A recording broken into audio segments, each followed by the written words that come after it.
haven't been back to the academia in a while. It hasn't changed much, has it? Well, since we've got some time, want to go to the house of Dana? Paimon wants to do some reading! Ha! So you noticed! Well, you're too late. The Paimon you know and love is no more. You're looking at Paimon Plus, a new and improved treasure trove of travel know-how. Paimon Plus would like to find some new books to peruse. A gracious traveler like yourself wouldn't leave her companionless on her quest, right? Come on, this way!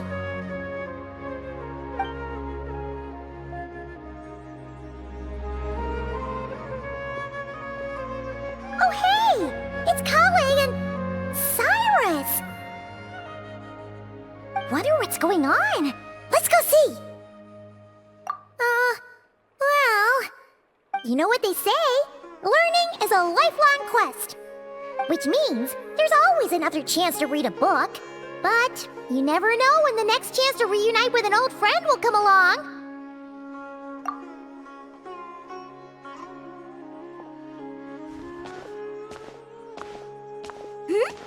Traveler? Paimon? You're back in Sumeru? Oh, hello, you two. It's been a while. Looking to spend time with some old friends? Yep. We saw some familiar faces, so we came to say hi. Ho ho! Excuse you, associating me with that woman. And if you're going to remember me that way, you should at least mention my tomato growing skills.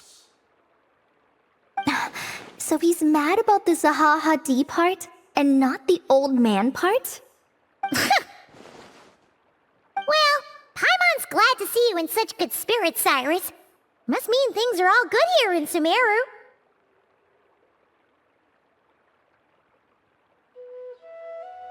Ah, well, it's quite all right. I'm not the type to take offense at that kind of thing.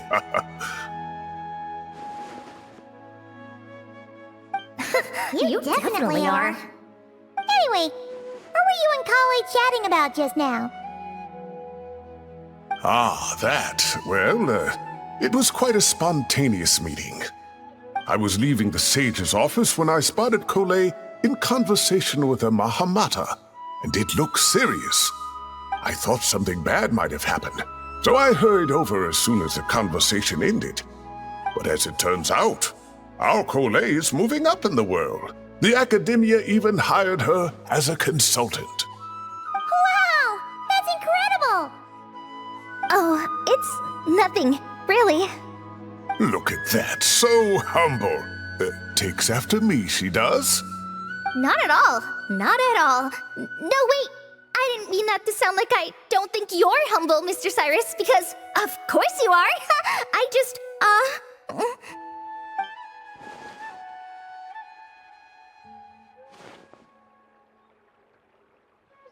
Oh, well, I wouldn't even call myself a consultant. I'm just helping out.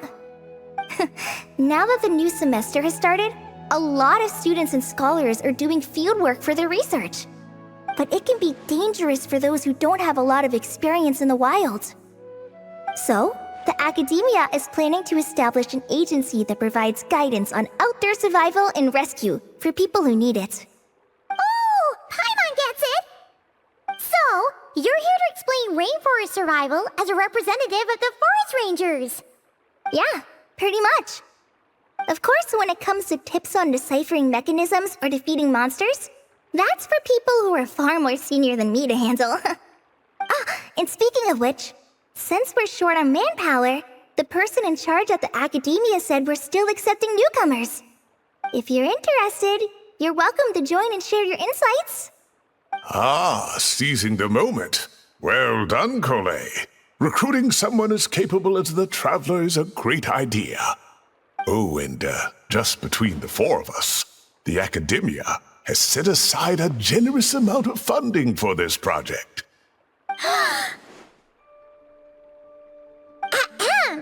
Well, since Kale's thrown her hat in the ring, we should help out too. What do you say, traveler?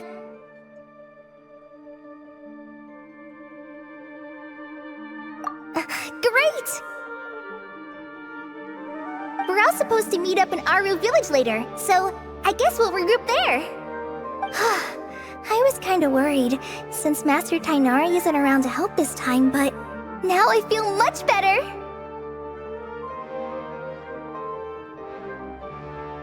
Yeah! Even if you don't trust the Academia's eye for talent, you can trust ours for sure! And mine, of course. I have as good an eye for people as I do for tomatoes. Well, there you have it! Thanks, everyone. Oh, speaking of Tainari, how are things with him and the others? Good, thanks. All the forest rangers are doing great. Oh, but Master Tainari did mention that Sino and Sethos were heading to Gandharvaville. I'm not sure if it's for work or something else. Huh, knowing them, could just be to play some cards. I'm not sure. Apparently Sethos is bringing someone else with him too. But with my academia commitment, I didn't have time to ask for more details. Huh, well now Paimon's curious. Should we go check things out, traveler? That's true, and I'm sure they've missed you. Now that is how it should be between friends. Getting together to play cards or enjoy a meal. Yet here I am, stuck with Nephis, who only ever calls to talk about research. Well, I won't delay your reunion any longer. Until next time. Goodbye, Mr. Cyrus. Take care. Alright, I should probably get going too. See you later, guys. Come find me in Aru Village when you're ready.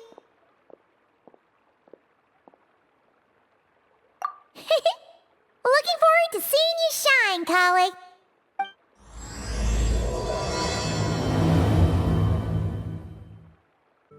Traveler, Paimon, over here! Welcome to the home base of the Field-wise Center. As you can see, the core projects are already up and running, so we can get to work at any time. Huh. This feels like one of those places light novels talk about. You know, the adventuring hubs where rookies gather to take quests and stuff. Oh, and almost like a school festival at the same time, with everyone getting together to learn and then forming teams to hone their skills. It's so exciting!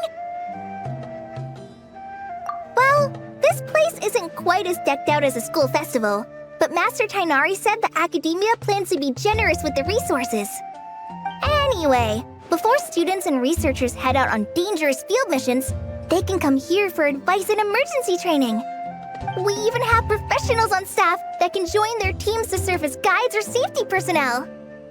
Yeah, you can think of it like a forward operating base, equal parts theoretical training and field practice.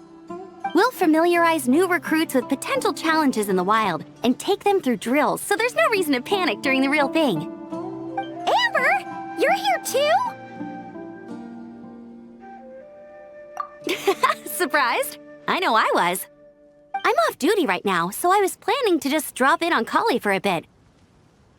But I didn't realize how busy she'd be. I'm not the type of person to sit around and watch, so I decided to be her assistant. Sorry, Amber. I didn't mean to put you to work during your time off. Don't worry about it.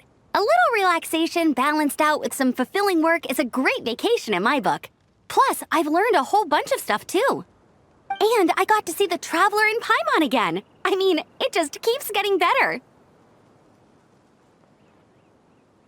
We should have a giant feast once we're done here. How does that sound? A feast with the first friend we met in Sumeru and the first friend we met on our whole journey. Oh, that sounds just about as awesome as a giant plate of sticky honey roast. All right, down to business then. Kale and I are in charge of the Scouting Speedsters project. The focus is using devices and machines to pass through hazardous areas, survey terrain, and get details on potential threats. Plus, a mortar research indicates that during dangerous situations, Having the support of an adorable companion can help set adventurers' minds at ease and prevent excess nerves. So, we took inspiration from Cullen Anba and Baron Bunny to create 2 scouting devices that are both adorable and useful. Cullen Anbot and Bar Drone Bunny. So far, feedback has been pretty positive. Once we've collected enough data, the academia will continue to refine the scouting buddies and release even more designs. A bunch of Kulanambas and Baron Bunnies running around the wilderness? What is that gonna look like? Plus, with you to guide our 2 little scouts, we'll be able to obtain some great data. Once you have a more complete understanding of the Fieldwise Center, you should come test them out. Now come with me. I'll introduce you to the other consultants. Oh yeah, the lady with the greenish-blue hair also has a super adorable device over there. But it does something completely different than our scouting buddies. I'm looking forward to seeing it in action. Oh, hey! Another familiar face! Come on, let's go say hi!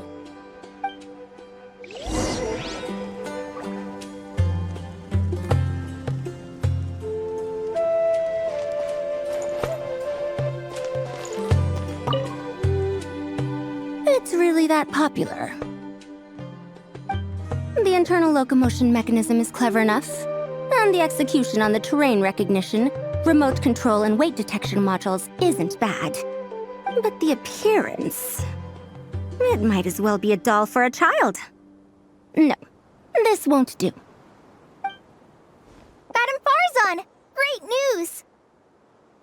The Traveler and Paimon agreed to join! The Fieldwise Center just leveled up big time, huh? Hello, Madam Farzan! We're here to help! Well, look who the cat dragged in. Excellent job, Kale. Snagging 2 top experts with undeniable adventuring expertise. Now the League won't be able to say a word, no matter what kind of feedback I give. Now tell me, what do you think of this puzzle, pal? Whoa! It looks just like you!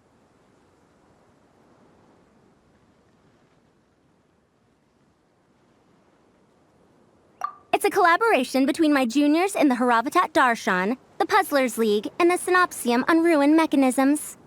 Clearly, the technological aspect is quite advanced. But the appearance...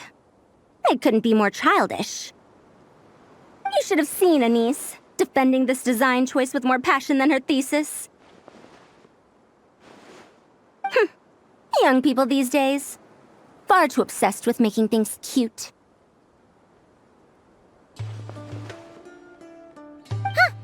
Paimon kinda likes it. Holly and Amber were just saying how cute companions can help adventurers stay calm. With a doll that looks like you by her side, Paimon thinks she could go adventuring in a super dark ruin and not even get scared. Well, that line of thinking does have merit. And I suppose choosing this particular appearance is a sign of their respect. For me. Still, there are adventurers who place greater emphasis on reliability and technical composition. People like that don't just want their devices to be able to survive an avalanche, but to look the part. And for their appearance to reflect the high-tech composition. The fluffiness of this puzzle pal, on the other hand, doesn't give the impression it would be a reliable or formidable device. The appearance may even be distracting. Now picture this. A thick metal casing, square in shape, with a matte finish and openings to showcase the complex technical composition. That would have much more visual impact. I'm the perfect example of this. I have a youthful appearance, and so people question me on occasion. If I had a head of white hair instead, things would be different. Really? Then, do you want Paimon to talk to them? She has white hair. What? No! That's not the same thing. I didn't realize you had such strict views about this, Madam Farzan. Huh? So, even you prefer this version? Well, if that's what you really think, then fine. You'll have to come back and test it out on some puzzles, Traveler. I'll rate your effectiveness in using the device and come up with a user manual based on your performance.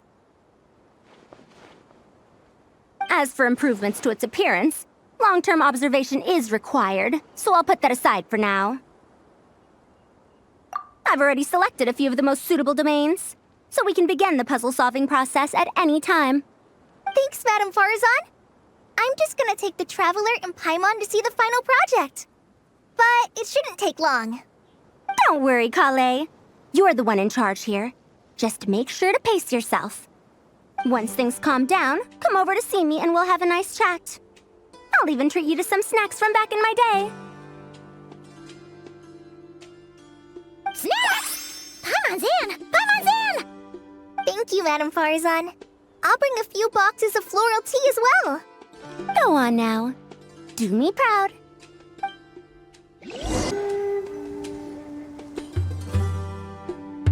This last one is a long-term project we're calling the Security Division. Thanks to General Mahamatra Sino, we've been able to bring Dia on as the instructor and Candace as the coordinator. They're putting together a combat test right now, but they should be back soon.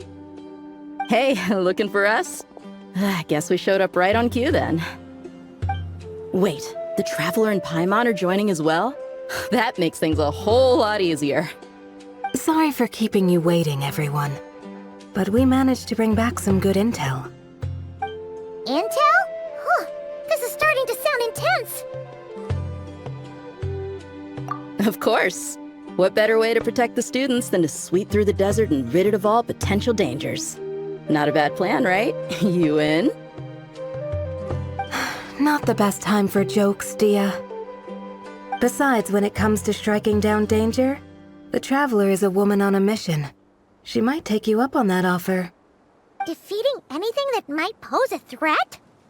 Oh, even if the Traveler worked non-stop, that could still take years. You'd have to stop traveling. Oh, Paimon doesn't even want to think about that. Time would be the least of our problems. Some dangers aren't visible to the naked eye, like the scorpions burrowed underground or the terrifying raptors sleeping in the trees. You can't get rid of them until they jump out to attack you. For situations like these, we'd have to combine Madame Farazan's recommendations with Amber's approach to scouting, calculating our chances of encountering enemies and our expected operation times. Whoa, whoa, whoa, pencils down, everyone. That was just a joke. The Security Division's goal is a lot simpler, actually. We're just here to ensure that fieldwork teams include trained combat personnel. Some of this work has been entrusted to the Blazing Beasts and other mercenaries, but members of investigation teams who pass the combat test can also qualify. Before an investigation team is allowed to head into a dangerous area, the group must include at least 2 professionals who have passed the assessment. And Dia and I were just out collecting intel on the best place to hold the test. We found a domain filled with monsters and bandits of all levels. Hopefully, they don't mind us borrowing their stomping ground for a bit. It'll only cost them a few smacks on the head. Oh, so we just need to supervise, right? That's right. Participant safety is our utmost priority. So we'll organize a group of capable personnel to take it in shifts. We still need to figure out our testing metrics, though. Fighting is different from an actual exam, and there's no one right answer. Mercenaries like me, we all have our own style. That's not a problem in actual combat, but when it comes to teaching, we tend to stick too much to what we're used to. So, we need someone to give us a baseline. Someone who has the experience, but also takes a more flexible approach in combat. Yeah, based on what you just described, the Traveler seems like the perfect person for the job. Great. Working with you is always a pleasure, Traveler. Smooth as butter on a steak. Don't forget about compensation for the Traveler and Paimon, Dia. You agreed without doing the math first. Ah, it's fine. We'll just split the funds Kale wrangled for us, 20-80. 10 for me, 10 for you, 80 for the 2 of them. Wait, we're getting 80%? Don't sweat it. We're just in charge of the long-term operations. You're the one setting the metrics for the whole thing. So I think we got the better end of the deal. We've talked about a partnership in the past, haven't we? Well then, consider this the perfect place to start. Then I'll drop a detailed overview of the compensation so it's clear for everyone. That'd be great. And don't worry, Miss Candace. About that piece of land you're leasing to the academia, the one used for grain storage, I managed to get them to agree to a 30% increase in their rent payments. Oh, thank you. Those funds will go to fixing up some of the village facilities, which should make for a more comfortable experience when investigation teams stop there in the future. All right, we should finish up our arrangements for the combat test. Stop by our station when you're ready, Traveler. See you soon. Oh, you sure are the beating heart of this operation, Kale. You brought the whole gang together. Oh, no. I'm just doing what I can. I still have so much to learn, so much work to coordinate. But for now, let's just give it our all. You bet! We'll make the Fieldwise Center the best it can be! Tainari's place... Tainari's place... Ah! Here it is!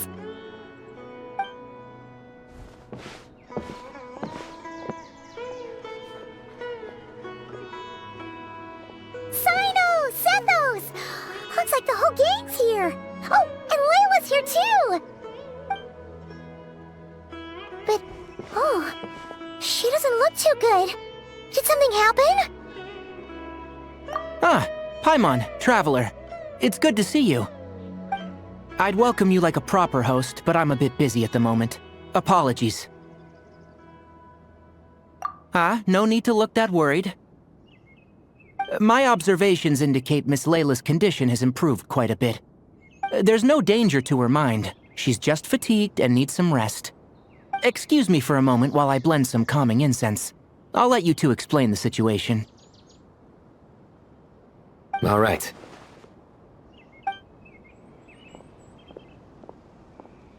What happened was, Sethos and a few members of the Temple of Silence rescued Layla, who was out in the desert trapped in a state of delirium. She had to be rescued? Oh, that sounds bad. That's all you're gonna say about it, Sino? I mean, we don't want people jumping to conclusions. That's all I can say about it. The person involved is unable to explain what happened to her, so we're limited in what we know. Sorry. My head... still dizzy. The moons... Exactly how many are there?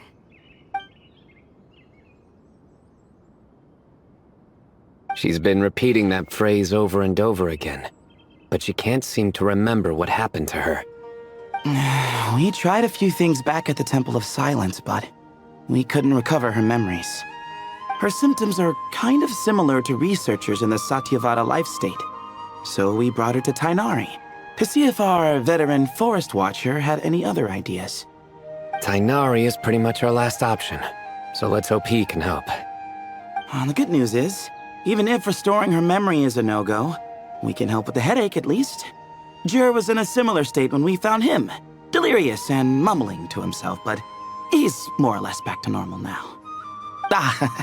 Sorry, I should give you some context first, huh? We should let Miss Layla get some rest. Come with me, you two, and I'll introduce you to the other victim of this incident. Good idea.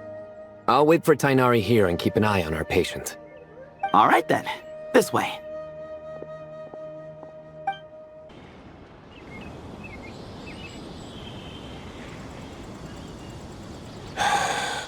Who did the Ajalenok not offend?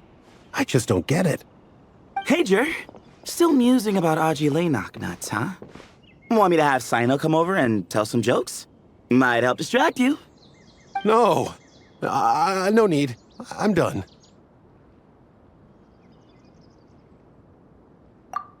Don't encourage him. Well, sorry for interrupting the Aji Lenok talk, buddy. Next time, just say, Aji, hey knock! Hold on. So, what's the deal with the Ashilenok nuts? Other than the bad Sino jokes. We'll get to that. But first, introductions are in order. This is Jur, a member of the Temple of Silence. And you remember the Traveler, right, Jur? Of course. I'd never forget a participant in the Rite of Duels or the hero who saved Sumeru. Awesome. Could you go over what happened to you one more time, Jur? Our valiant hero is gonna help us get to the bottom of this. Might as well join since you're here, am I right? Just hear him out. You're gonna want to uncover this mystery once you do. I bet on it. Well, I was on an expedition in the desert not too long ago, when I got caught in some quicksand. Later, it became obvious it wasn't normal quicksand because instead of sinking to my death, I fell into an undiscovered ruin. In my panic, arms and legs flailing about, I suspect I touched some things I shouldn't have. Because in that brief moment, an enormous amount of information came surging into my mind. I would hesitate to even call it knowledge, because my brain had no capacity to process the information. To use an analogy, it would be like trying to stuff thousands of Agilenok nuts into a small water skin without it bursting. Sorry again with the Agilenok nuts, I know. It's fine. We're getting to that part of the story anyway. True. Well, just as I was on the verge of madness, a single phrase broke through the storm of thoughts in my head. It was a man's voice saying, "Don't eat Agilenok nuts." What?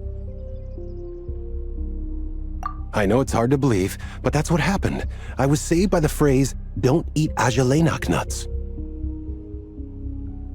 I'm not sure. I'm not even certain it was a man's voice. It's hard to remember now that I've been repeating it so much myself. Anyway, the good news is I no longer feel like my head is going to explode. Of course, the bad news is that phrase has been stuck in my head for the past few days. Wow. But doesn't it have the opposite effect? Like, the more you say don't eat it, the more you want to eat it? Yes, that's exactly right. Whoever the voice belongs to, I don't know what his deal is with those nuts.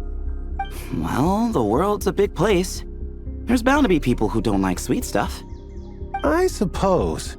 Strangely enough, I'm starting to think the voice belonged not to a man, but a cat. A cat? How? That's the question, isn't it? What would a cat be doing in an abandoned ruin like that? Just as my mind was reaching its breaking point, I could have sworn I heard the sound of a cat guiding me to exit. But when I came to, all I saw was endless desert, and Sethos shaking me in a desperate attempt to wake me up. I'll admit, it was pretty terrifying seeing you like that. Staring off into space and mumbling about Agilenok nuts. You sure don't sound terrified. Sorry. It's not that I don't care. It's just kind of hard for rambling about Agilenok nuts to sound menacing. Now, what Layla was saying, on the other hand, that is much creepier. Exactly. The unknown is what breeds fear. Agilenok nuts are familiar. But the moon suspended above us at night? That's about as foreign as it gets. Well, we don't know that for sure. There could be a whole other world inside an Agilenok nut, with a moon of its own. Huh. I guess. Agilenok nuts are not to be underestimated. Right, yeah, of course. Won't catch me disparaging the mighty Agilenok nut. No, sir. Huh. So, a similar thing happened to Layla then? Yeah, I think so. I was in a hurry to rescue Jur, so I put a marker on the incident site so we could go back and investigate. When his condition stabilized, we doubled back around to check and... Exactly. Multiple victims with the same symptoms at the same location. It wasn't hard to conclude that something is seriously wrong with that place. So, after we got Layla out of there, I had the Temple of Silence put up a warning sign at the scene and send patrols to watch the area. Speaking of, Sino, Tainari, and I are going to head back there and investigate once Layla is stable. So as per usual, you're here just in time. That's for sure. But there's another reason I want Sino and Tainari involved in this. Because the story doesn't end there. Right, Jer? Oh, yes. Where was I? The Ajalainak nuts butted in and I... Right. Yes, the cat. As I followed the cat noises, the voice said something else. So, there are those from Tula who still endure. I thought that was strange, of course, because, well, was the voice referring to me? Records of my ancestry are rather sparse, so I'm not sure if my bloodline even traces back to that place. That's right. The Temple of Silence's place of origin. And the home of Tainari's people. Plus, Hermanubis, who Sino and I both share a connection to, was one of the city's founders.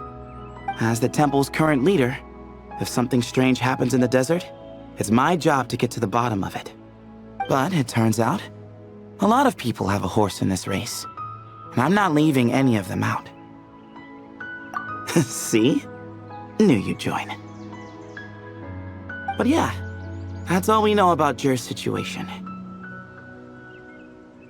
Tainari should be done on his end. Let's head back and check on Miss Layla.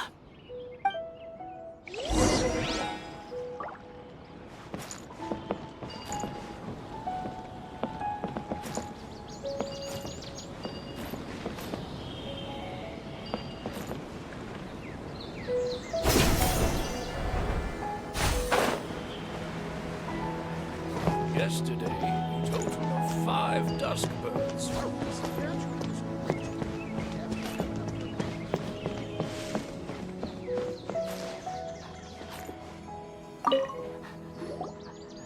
How are you feeling?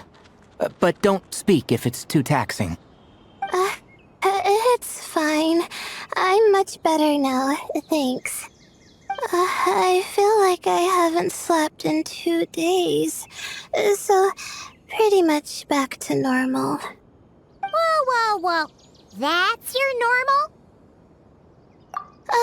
Traveler, Paimon, I thought I heard your voices earlier.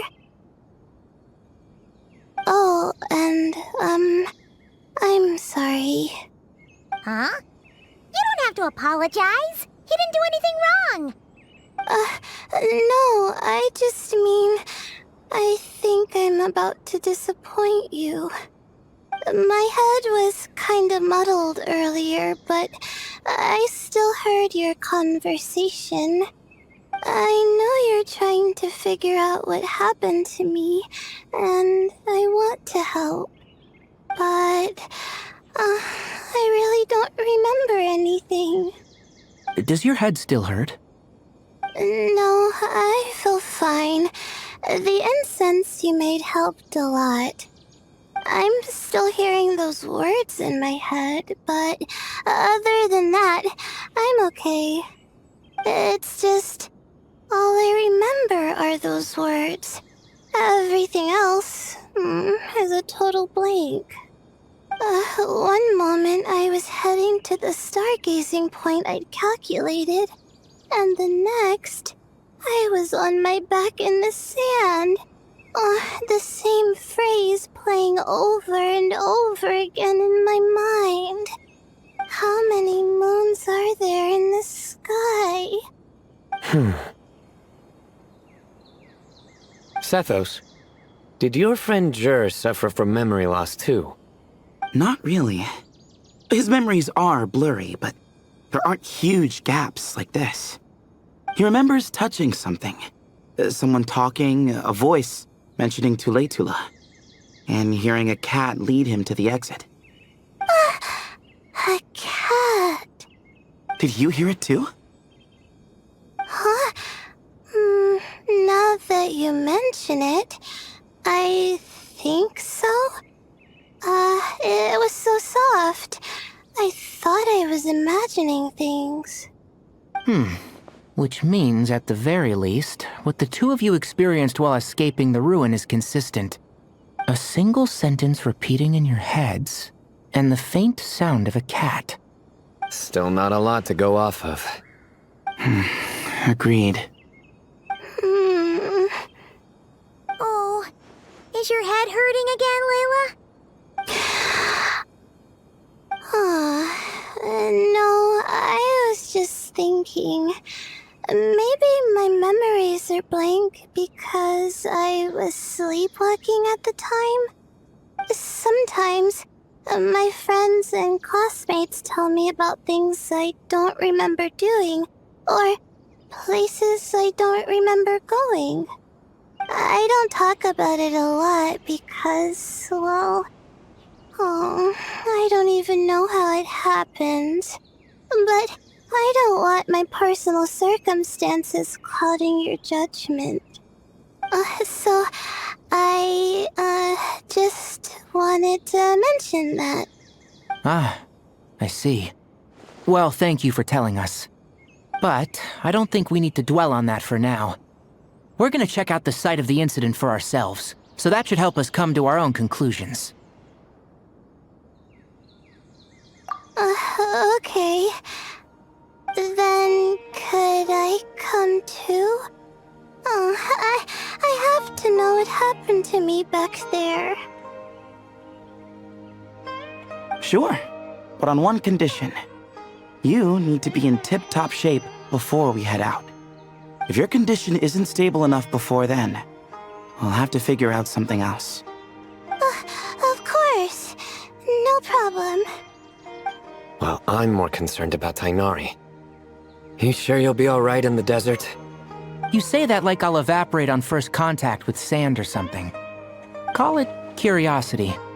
If this concerns my ancestors, I want to figure out what's going on. Anyway, as long as I take things slow when the sun's out, I should be fine with the right preparation. Besides, it's a good idea to have a doctor on hand in case of emergencies. So long as our doctor doesn't become the emergency. Well, if that happens, I suppose I'll just have to rely on the kindness of my entourage to haul me back home. Alright, well, that all sounds good to me. Let's meet in 2 days like we agreed. Jer and I are gonna head back to the Temple of Silence to do some research in the meantime. See you in a couple days. Sounds good.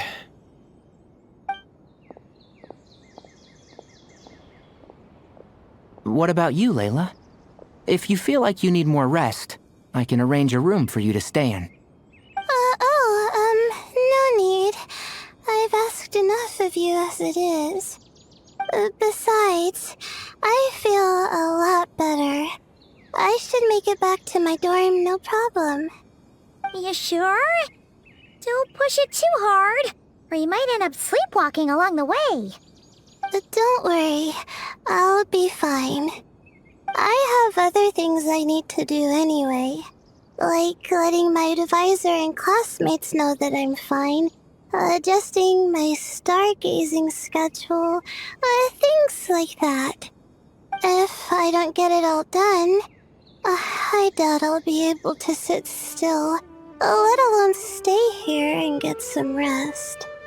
I'm not so sure that's... a much better idea. Thank you, Traveler. Of course, if anything starts to feel off, come back for a checkup right away. You'd better listen to him, Layla, or he'll feed you tasteless slop as a punishment. Punishment? You're the one who caught a cold. You're supposed to eat light when that happens. Besides, with your nose stuffed up like that, you couldn't taste anything to begin with. Huh. Is that so? And here I thought it was an in-taste-to-know issue. Should have seen that coming. You're off the clock, so now it's time for puns, huh? Oh, brother, not this again. Don't worry, Paimon. I understand. If you want me to stop, then Then? You'll have to call a plumber. Tell them someone's got a pipe down. This is getting more insufferable by the second! Put a sock in it already, please!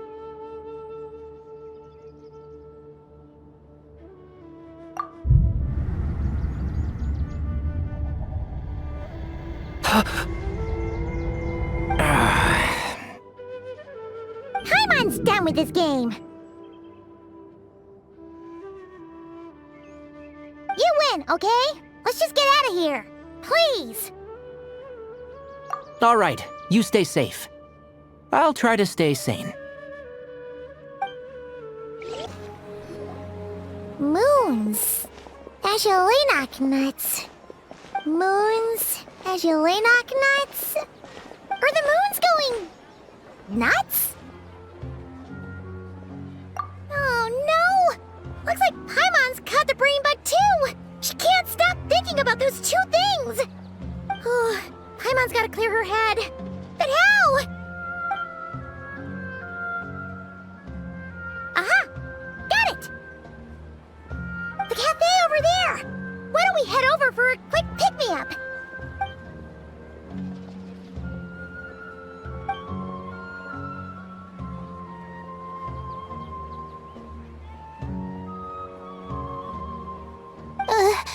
Sorry.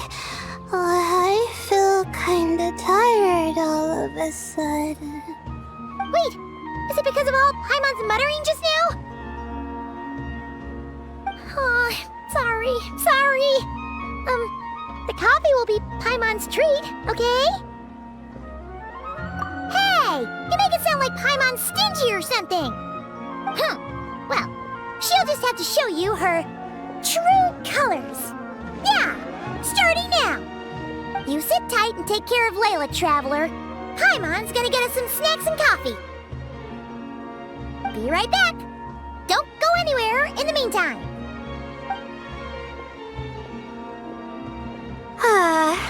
She's pushing herself again as always. Saw right through me, huh? I apologize for the sudden emergence, but I didn't have any other options. Well, that's true.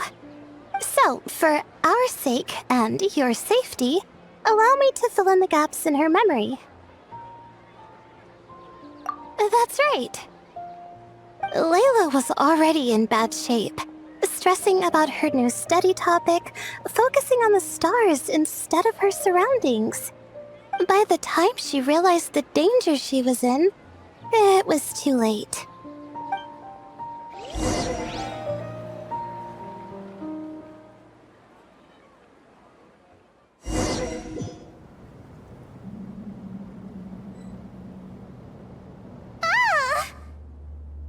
Quicksand near the ideal viewing spot? Wasn't expecting that. Looks like Layla's been under a lot of pressure lately. She hasn't been paying attention to her surroundings. But why would quicksand lead to a place like this? Well, all in all, looks like a common desert ruin. Guess there's nothing to do but try to find a way out. Oh, Layla, what have you gotten yourself into this time?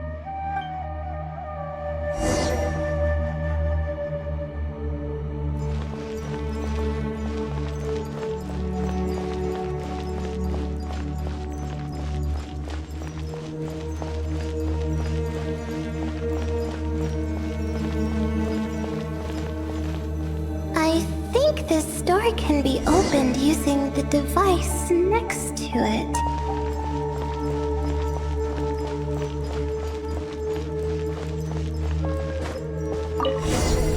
Just like I thought. Ugh, what was that? My head. It hurts. Is Layla waking up? No. That's not it.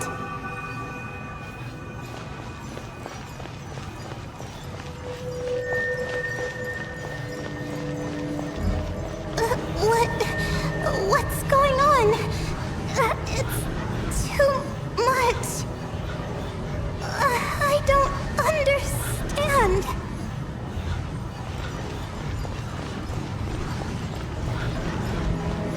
The ground is... Where am I? It's spinning.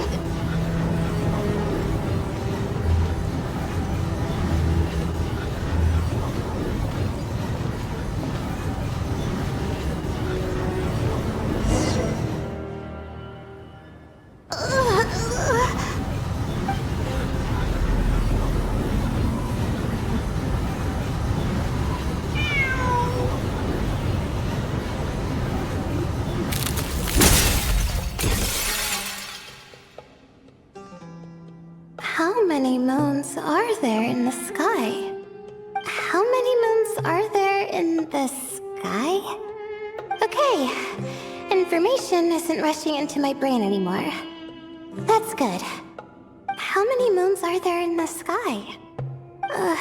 My head hurts, but there are no more dark spots in my vision, and I can see in front of me. Still... How many moons are there in the sky? What's going on? The same thought keeps popping into my head. What does it mean? How many moons are there in the sky? Isn't there just one? A cat? I think there was one earlier, too.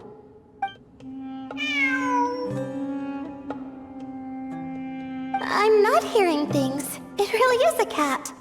But what is it doing here? How many moons are there? No! Stop it!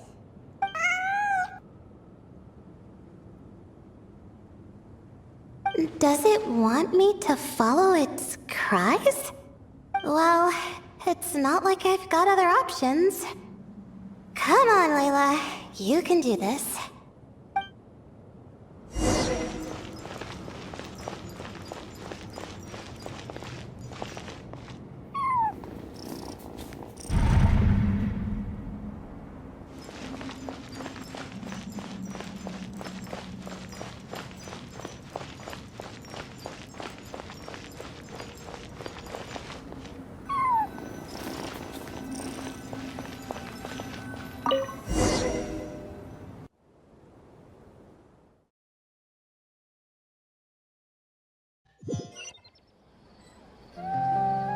And so, I followed the cat's cries to find my way out. It was quite a kind creature. It didn't even leave until the other me started to wake up. Thinking back, it all started when I touched that device. I've heard fellow students talk about it before, how the desert is full of objects that do strange things. Sometimes it's just a minor inconvenience, but other times devices like that can cause massive trouble. Of course. I forgot how much adventuring experience you have. Still, carrying an umbrella doesn't mean you can't get soaked, so just be careful and stay away from unknown devices. No need to thank me. You and Layla are about to head into dangerous territory together. You need to be safe so she can be safe. Well, I think that about sums it up. And just in time. Your coffee's here. Traveler? A little help over here?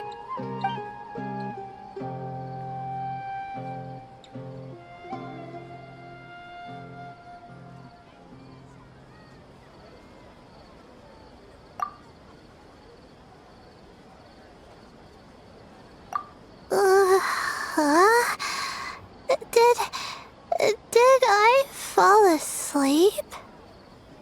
Wow! Paimon didn't even know she had such an impressive skill. Ha! Does that mean since Paimon bought this coffee, it would just make you sleepier? A beverage that puts people to sleep. Better saved for work hours, I think. What? So you can nap on the job? Who does that? Huh? Oh.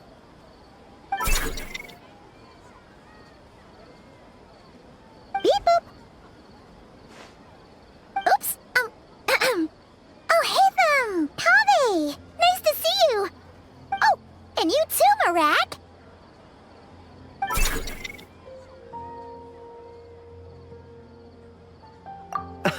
Sorry. Hope we're not interrupting anything. Miss Layla? You don't look so good. Is everything all right? Oh, I'm fine. I was sleeping just now, so I'm still a bit... Ah, I see. And we woke you, didn't we? I'm sorry. We shouldn't have been so loud. No, you didn't. I didn't mean it like that. Sorry.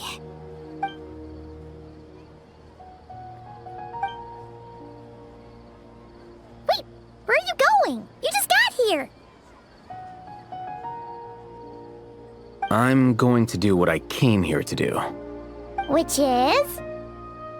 Buy coffee beans.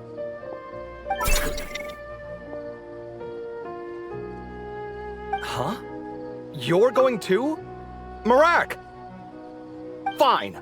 Run off with him. See if I care. Well, looks like I get you to myself.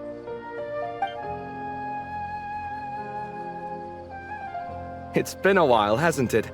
How have you been? So, a busy life of adventuring for you, and a busy life of academics for Miss Layla, is that right? Oh, is something wrong? Ah, the desert's not always the friendliest place, that's for sure. And from the look on your faces, I'm guessing this problem's not resolved?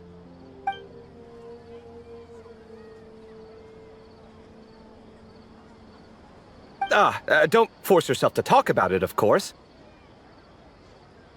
But I've worked on several projects in the desert before, so if there's anything I can do to help, just say the word. No, I don't have anything to hide. It's just... complicated, so explaining might take time. Ah, well, lucky for us, I've got that in spades. Yes, you have been quite sedentary recently. Excuse me?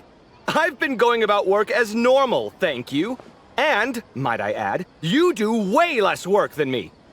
I do the amount of work that is required of me. Ah, yes, you and your stellar work ethic. The stuff of legends.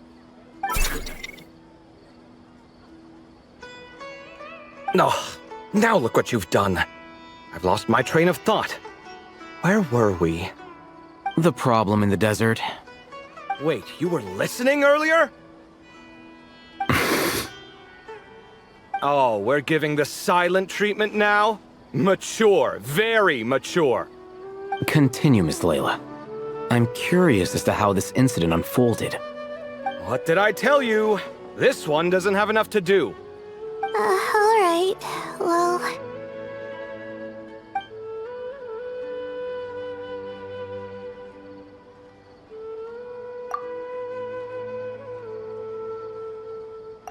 Could you still use some extra hands on this investigation team of yours? Huh? You want to join, Mr. Kave?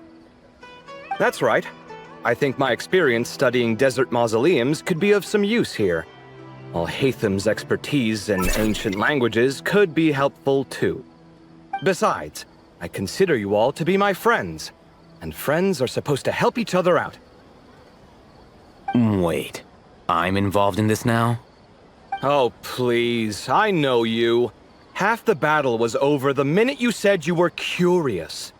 We couldn't stop you from joining if we tried. Well, you've got me there. Besides...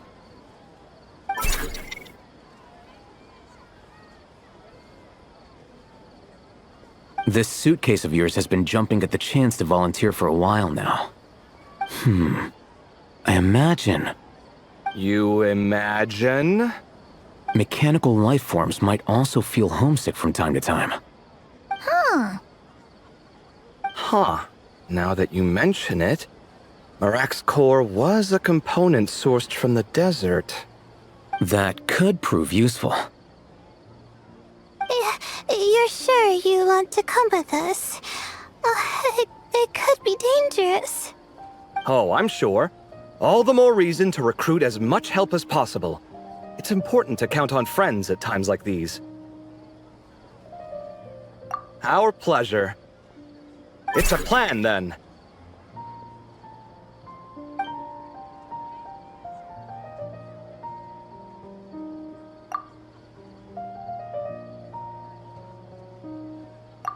All right, we'll head back to our place to get ready.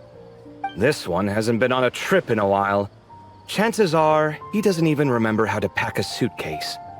I'm not worried. It'll get done. Somehow. Would it kill you to help every once in a while? I do help. It's called moral support. Oh, of course. And I am ever so grateful. Goodbye, you three. We'll see you soon!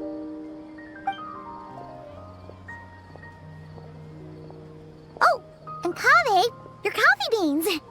You were too busy glaring at Alhaitham, you almost forgot them!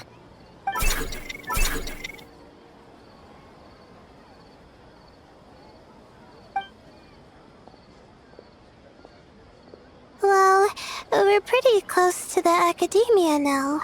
I should be fine from here. Thanks for the coffee, Paimon.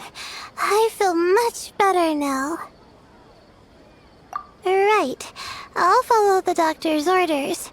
Or try to, at least. With the blessing of the stars, I hope we all get a good night's sleep.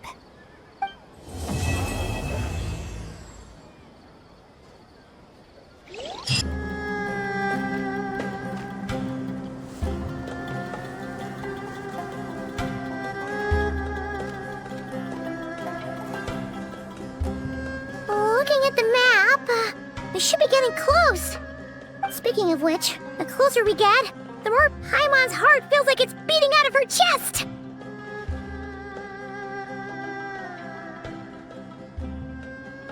Excitement! Yeah, sure, that's it. Oh look, it's Tainari and the others. Everyone's here bright and early. Yeah, the desert's a pretty harsh environment. Better to travel at night and beat the heat. Hey everyone, we're here! Ah, right on time. You don't need to worry about me. It's not too hot yet, and I'm properly hydrated. All right, we're just waiting on the two people Miss Layla mentioned, and then we'll be set. He's staying behind. If we don't make it back after a certain time, he'll be in charge of rescue operations. You can count on me. Nice! You thought of everything! Oh, and Cyrus said he'll be in Aru Village, so he's also available if we need help. Haha! Amazing! Having people to watch our back is making Paimon a lot less nervous. Yeah, I did. After hearing about what happened, my advisor gave me some time off to rest. So, my studies are on hold for now. Then, does your advisor know you're back in the desert to investigate?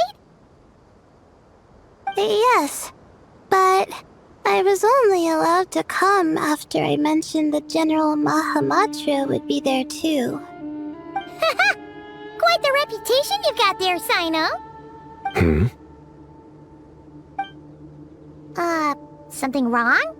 You haven't said a word this whole time. Are you in a bad mood or something? No.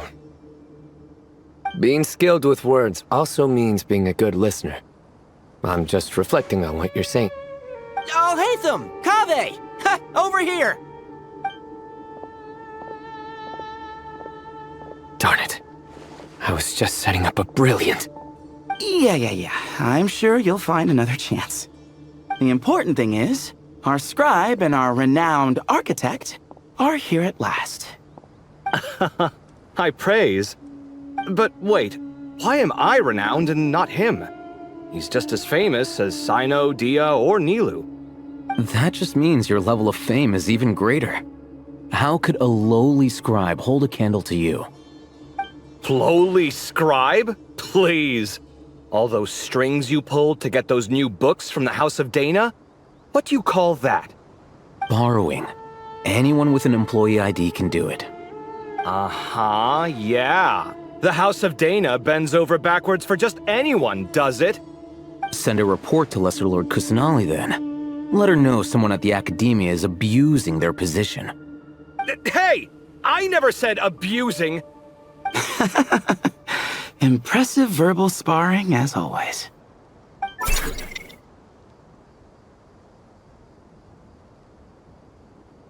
Oh, hello to you too, Marak.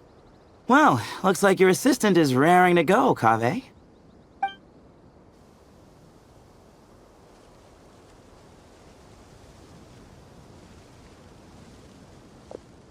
So, I say we get this show on the road.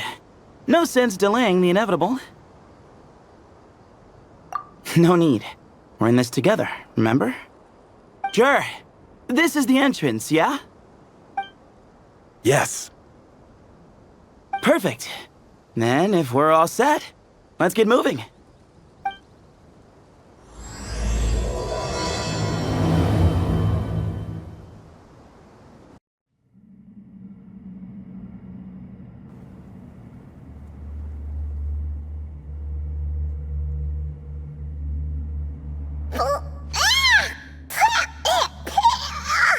Paimon's mouth is full of sand! Ugh.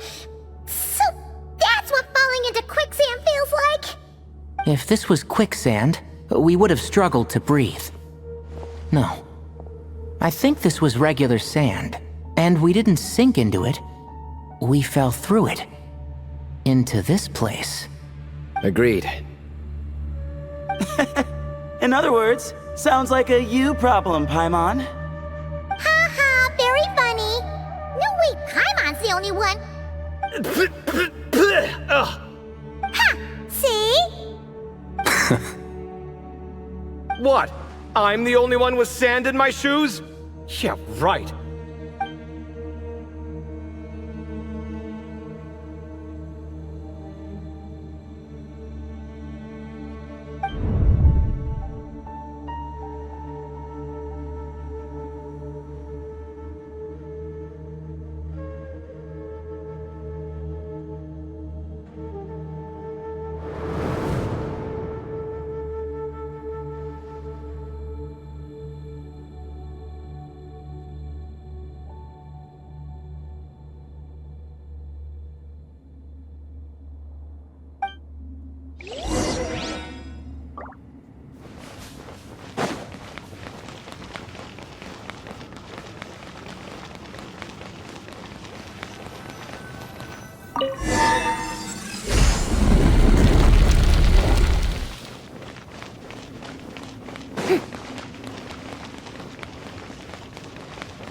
Whoa, there are monsters here? Jared didn't say anything about that. Probably means he didn't run into any. Because we're just unlucky.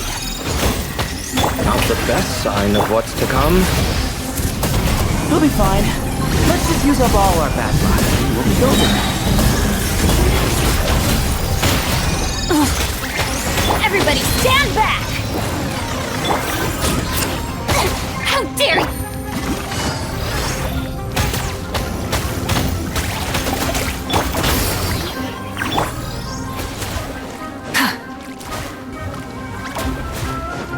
Pyroclastic surge!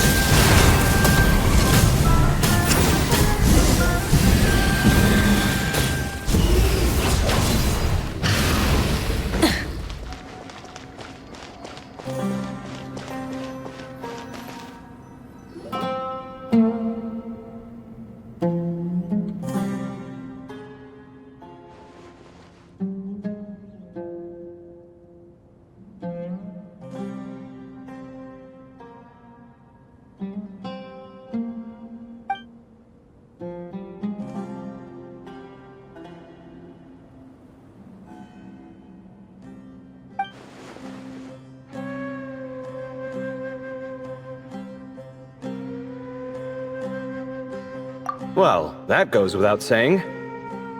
Fair point. There's just one problem, though. The only way forward is through that door. Oh! Is it time to hunt for her key? Paimon loves this part. Don't worry. With our adventuring experience, we'll find it no problem. Let's get searching.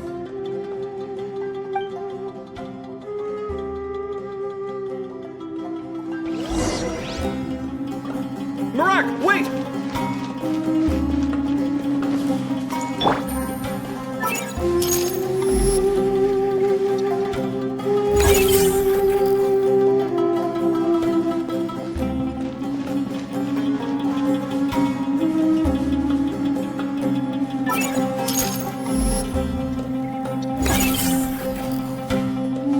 Marak seems interested in these jars. Go smash them. Ah, well, we would hate for you to have to lift a finger, Your Highness.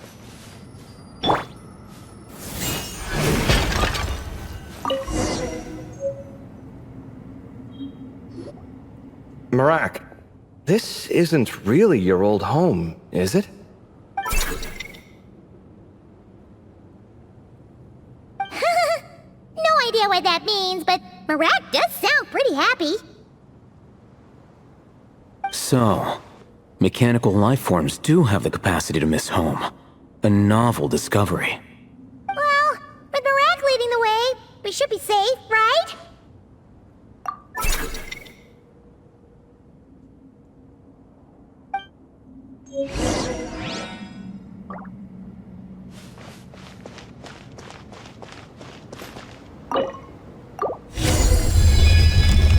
Good thing you decided to join, Kaveh. Otherwise, our investigation would have ended at that door. It was nothing that I did. You should thank Marak instead.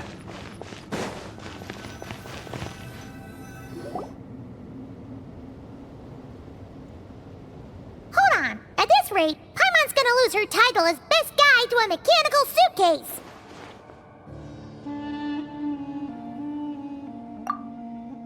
Aw, thanks. Hey, wait. What do you mean, useless? Well, no weird mental symptoms so far. I'll take that as a win. That said...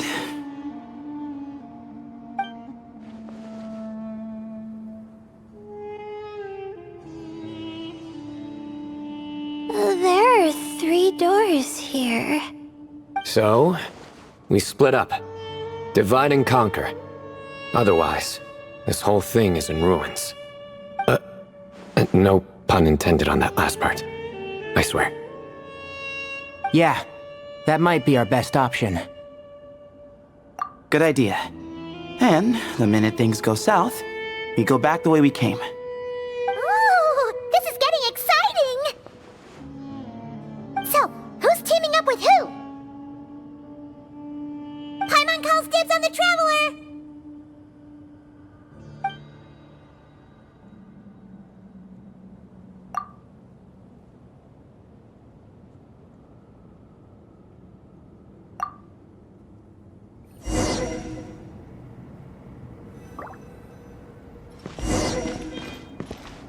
Well, this takes me back.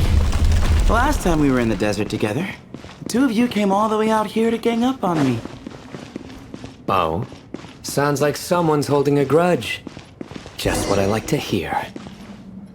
If you're still hung up on that last one, just name the time and place, and we'll have ourselves another thrilling... duel. Huh. What's with the awkward pause? Were you expecting me to stop you from saying something stupid? You two can have 1,000 duels for all I care, after we're done here. For now, focus on the task at hand.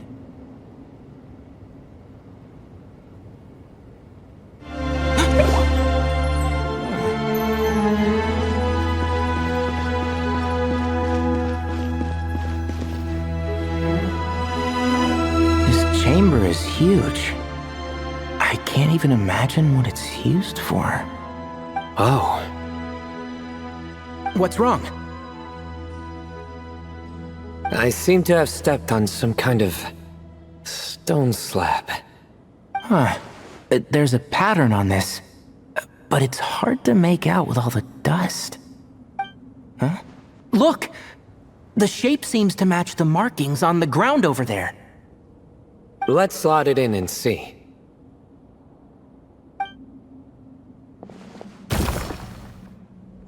And we have a match. Looks like we need to find the other 3 broken slabs. Let's search the area, but be careful where you step.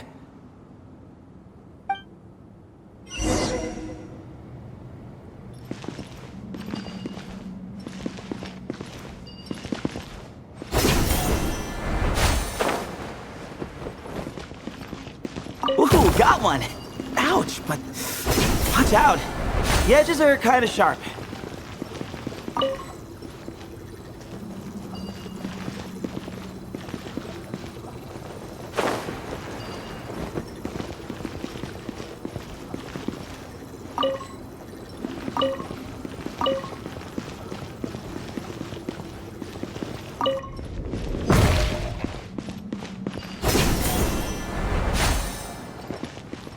Got the 3rd piece.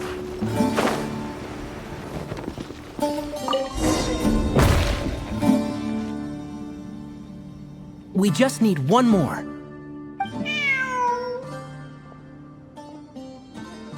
Huh. Look, a cat. Could it be the same one Jer mentioned?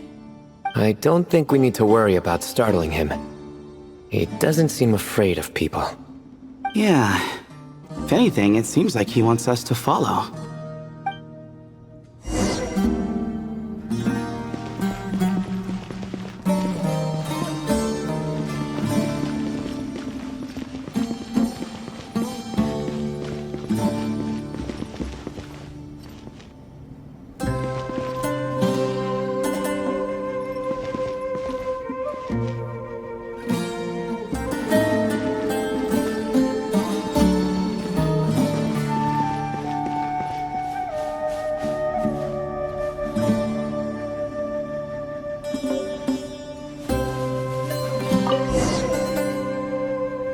Oh, he led us to the last piece. Who's a good kitty? I never thought I'd hear you say something like that. You've clearly never heard how the professor talks to his tomatoes, then.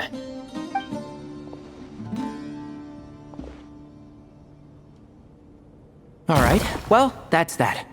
Now, we need to figure out how to get rid of all this dust. Behold, the great Vayu Viastra. Be honest. You've been waiting to say that for how long now? Just activate the mechanism.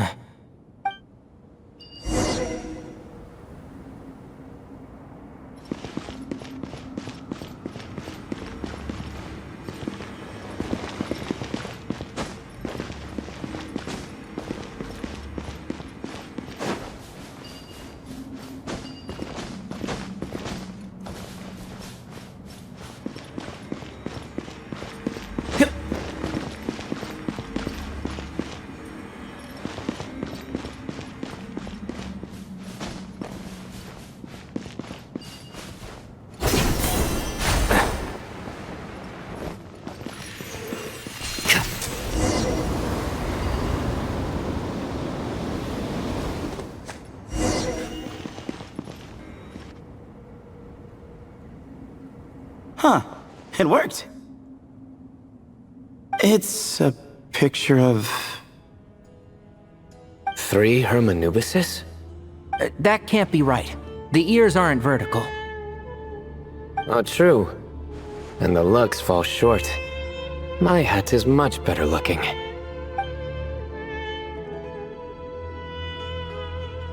A goat, an ibis, and a crocodile. Oh, wow. Our botanist knows more than just plants. Riveting observation. I was just thinking. These 3 figures look a lot like the 7 pillars of King Deshret. That's right.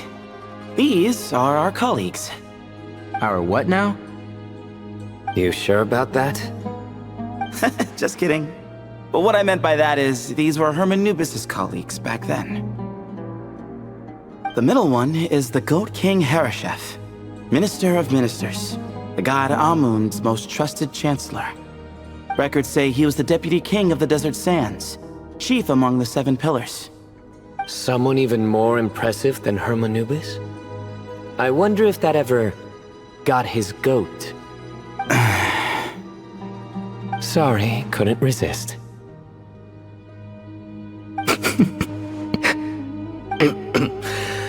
Okay, that was a good one. Wait, really? I've got so much more where that came from. Where were we? This is Sobek, the Crocodile King, captain of captains. As the name suggests, he was a valiant commander and had dominion over all weapons of war. And finally, this is the Ibis King Thoth, scribe of scribes. Your memory's pretty impressive. I bet you're almost as good as me at memorizing cards. A scribe? Did he manage archives then? Like Alhaitham? Wait, that's all Alhaitham does? I never knew being an academia scribe was such a cushy job. Well, that's how his friend put it, anyway. But it does seem like he has a lot of free time. Well, I don't know much about the academia, but I'm sure the Ibis King had more responsibilities than that. The temple's records say he represented the wisest aspects of King Deshret, inventing the desert script and arcane arts at his king's command. He must have been quite the impressive man then. Or creature, depending on how you look at it. Still, why are these 3 the only ones represented here? What about the other pillars of King Deshret? Maybe because the 3 of them were extra close? Huh. Kinda like us. Oh yeah! Maybe we should have someone inscribe us on a commemorative stone slab too. Or, we could just take a picture. It would serve the same purpose. Anyway, no more distractions. Huh. Doesn't it look like there's writing carved into the corner? Huh. There is. And it's in the ancient desert script too. Looks like the Ibis King left you some homework. Give me a sec. I'll try and translate it. The ministers are unvirtuous. The scribes, unwise. The captains, unworthy. My end is not humanity's end. Hereby bestow upon you all the far side of eternity. Wait, so they went to Aru? It doesn't sound like it was their idea. The far side of eternity is said to be the final land of dreams for all desert dwellers. But if such a place did exist, wouldn't it also be an inescapable prison? Yes, and based on the writing here, it's clear King Deshret wasn't pleased with these 3. This gift he bestowed upon them seems more like a punishment. Such is the power of a king, I suppose. Which means the goat's the one who got in the end. Huh. Yep, not as good the second time. What? Impossible. Well, looks like that's all we can learn here. Should we keep going? Yes, no time to waste.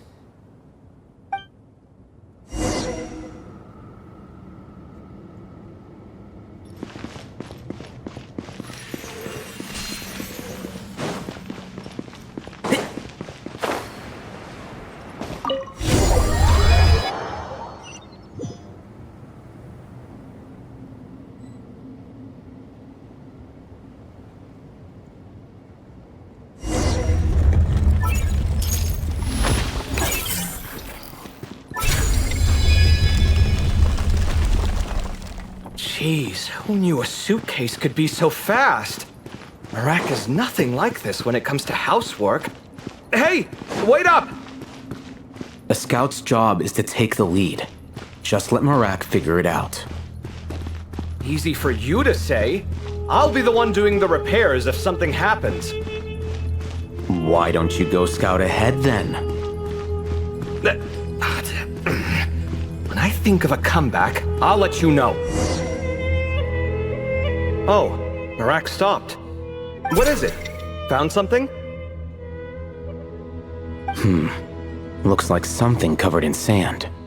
Let's get it out then. Come on. Oh, it's a stone slab. Good job, Marak.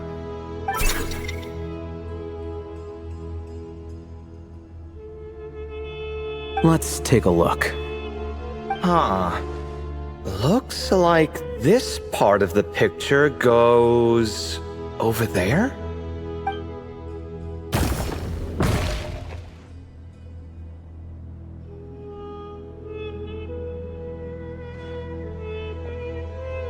In that case, there must be other pieces. All right, and let's look around. Hey! Why are you sitting down? I thought Marak was helping. Oh, so you do know what that word means. Great. Are we supposed to just sit back while Marak does all the work? No, I doubt you could do that. Exactly. But I can.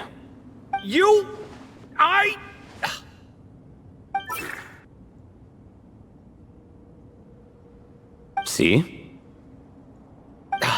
It's all coming back to me. How insufferable it is to work with this no-good, do-nothing... We could be more efficient, I agree. I'll work on this piece. You take care of the rest.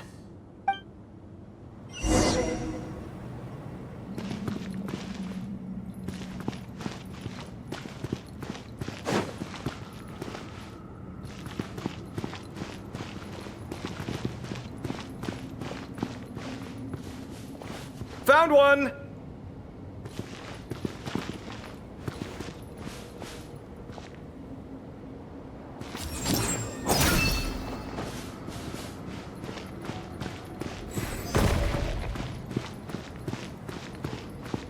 Good teamwork!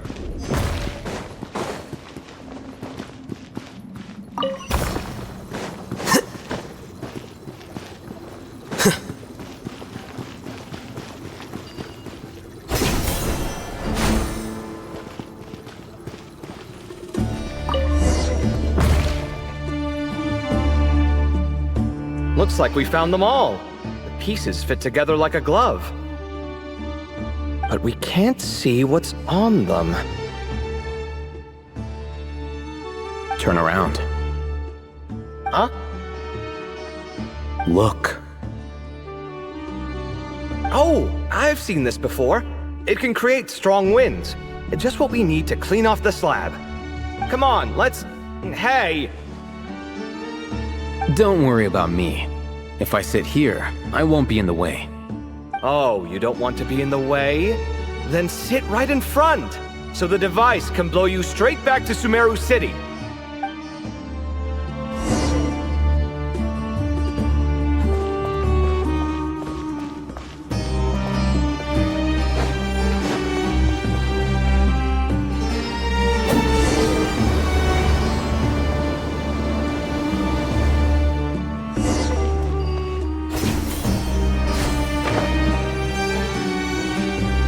Done. Huh. That's one big cat. And there's a shattered crown. I think it's depicting some kind of story. Look, there's writing too. The Ibis King answered the young noble, granting him the wisdom he sought. But the fragile crown was shattered by lies in the end. Here I leave the name, Gudars. Gudars? I've seen that name in a history book before. He was a young noble who sought to save his realm, and a king who once united the desert. That's right. Although his methods were rather shameful. During his long reign, he betrayed his family and the nobles who supported him, only realizing the error of his ways after his enemies left him nowhere to turn. But by then, it was too late. Seems like a common occurrence across history. Different people, same mistakes. It's an inevitable pattern, destined to repeat itself.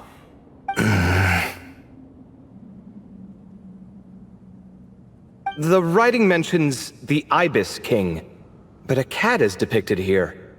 Does that mean... So far, what's depicted on the slab seems true to history. In which case, this cat is either a proxy for the Ibis King or a manifestation of said king himself. Exaggeration is a common method ancient records use to highlight a being of higher status. And as we know, Layla and Jur both heard the sound of a cat while escaping the ruin.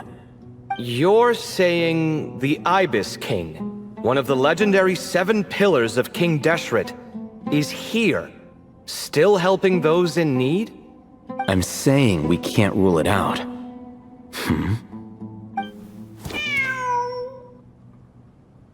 Wait, there it is! The cat!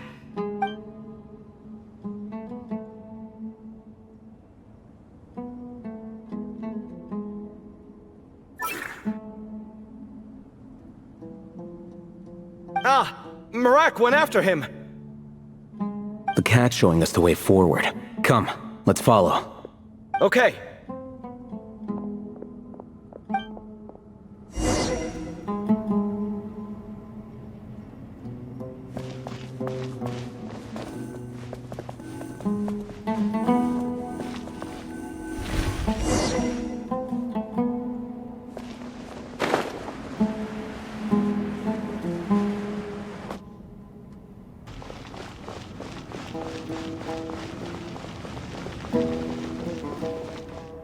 Huh.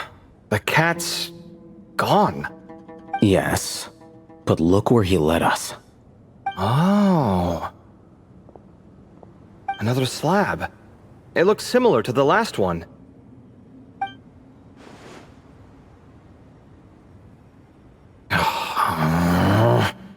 Oh, by all means, take your sweet time. Wouldn't want you to overexert yourself.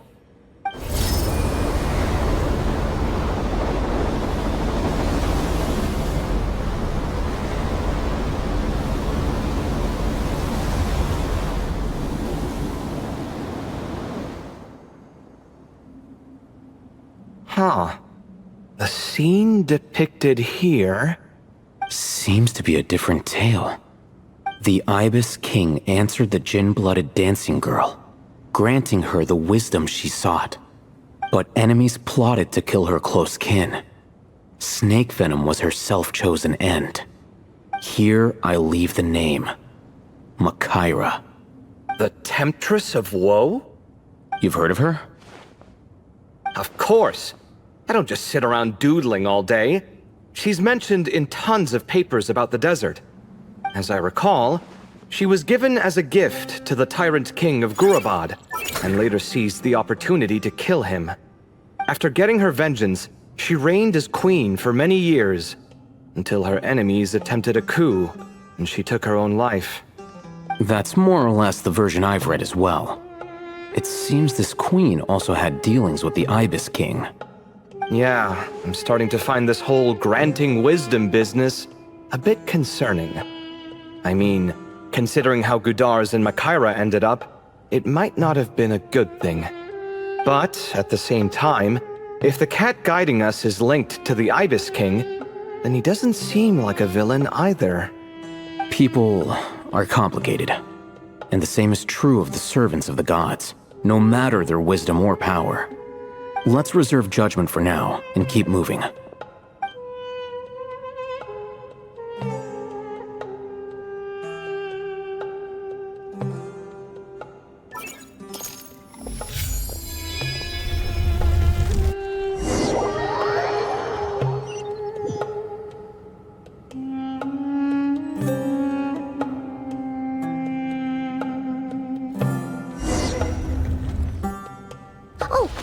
I meant to ask earlier.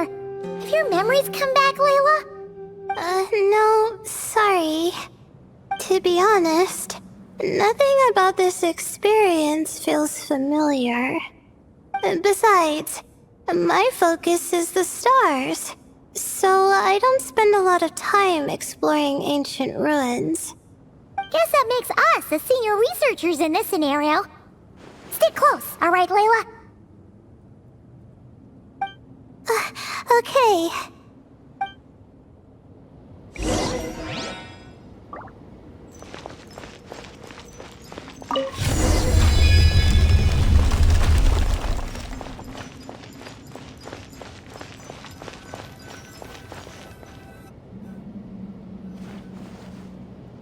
Wow, what a tall ceiling. Yeah, but for such a big place, it's so empty. Like no one ever lived here. Sure must have been boring to live in ancient times, staring at ceilings all day. Now that you mention it, I've heard some people used to draw star maps on their vaulted ceilings.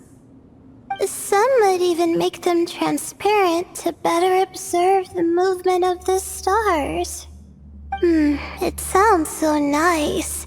Stargazing from the comfort of your own home. Wait a second. I think I see some... Huh? How is Paimon supposed to do that? Oh, right. Flying. Duh. Alright. Sit tight, everyone! Adventurer Paimon will be right back!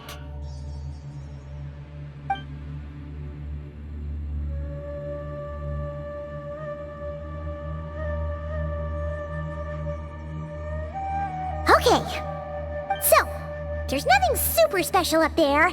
Just a couple of shelves, tables, jars, and scrolls. And a whole bunch of dust, dirt, and sand. You really want to search through all that stuff? Well, when you put it that way... Come on then, let's see what we've got. Paimon's hoping for something super valuable. Thanks. I'll stick close.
I think that's everything.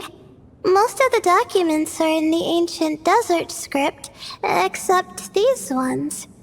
These seem old as well, but the handwriting makes them stand out. Right! Let's arrange them in chronological order before we read through.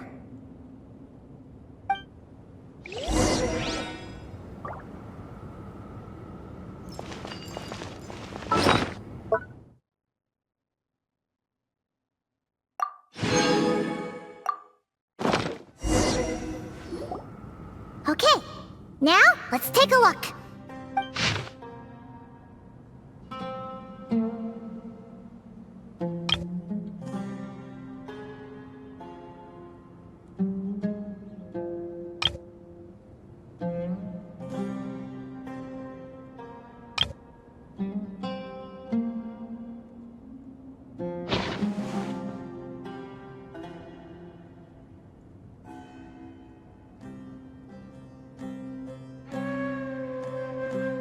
Maybe this person fell in by accident, like Mr. Jur and me. Yeah, maybe. But they don't sound super worried about their situation. So, either this person's an ace adventurer, like the Traveler, or some kind of super optimist. An optimist, huh? Oh, I wish I could be that sort of person. That's right! You're detailed and passionate. Great qualities for an adventuring buddy. This optimist seems super obsessed with exploring every corner of this place. That could have gotten them in big trouble for all we know. Well, I appreciate the compliment. It's almost magical how words like that can make you feel like you can do anything. I only wish that magic could last a little longer. Until I figure out my new study topic, at least.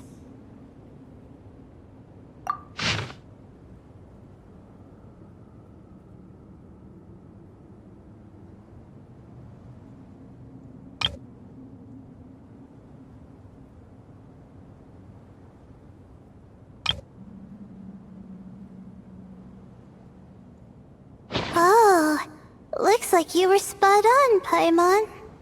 See? Told ya! That's what happens when you don't think things through. And all this talk about seniors and juniors, he was a student just like you, Layla! Whew, he sure talks a big talk for a student, though. You'd think he was some kind of old scholar instead. Huh. What is it? Did Paimon say something wrong? No, not at all.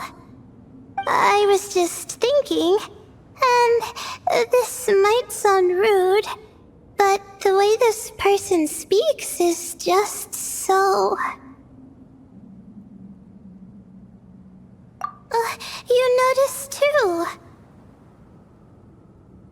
I mean, it's good that he helped treat his companion's wound, but it didn't seem like it was out of kindness. More like he was looking out for his own self-interest, or thought he could get something out of it. I don't know. Maybe I'm reading too much into it. Yeah. If you're both in this dangerous situation together, wouldn't you mention them at least once? If it were Paimon, she would write down the name of every single person she was with. No one would be able to get away. Actually, I find Paimon's approach quite sensible. It makes sense from a safety perspective, too. That way, if anyone came to the rescue, the notes would be able to tell them everything they needed to know. Whoa! That's genius-level thinking! Well, I learned that from Madame Farzan, actually. I'm not speaking from personal experience or anything. Oh, no!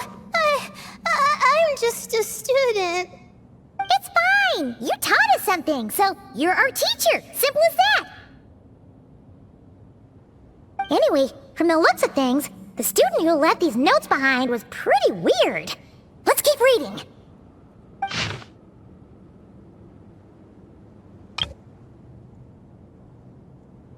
Whoa! Hang on!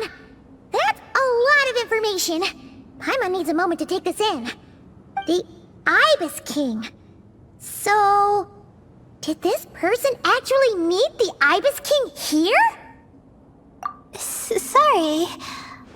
Who?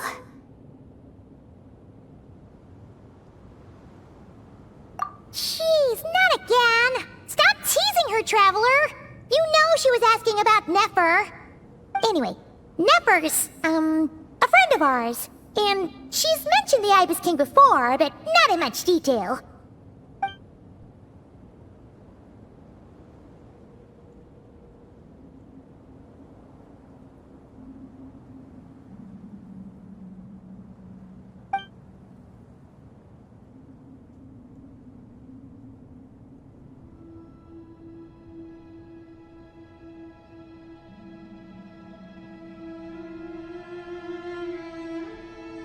Oh, I see.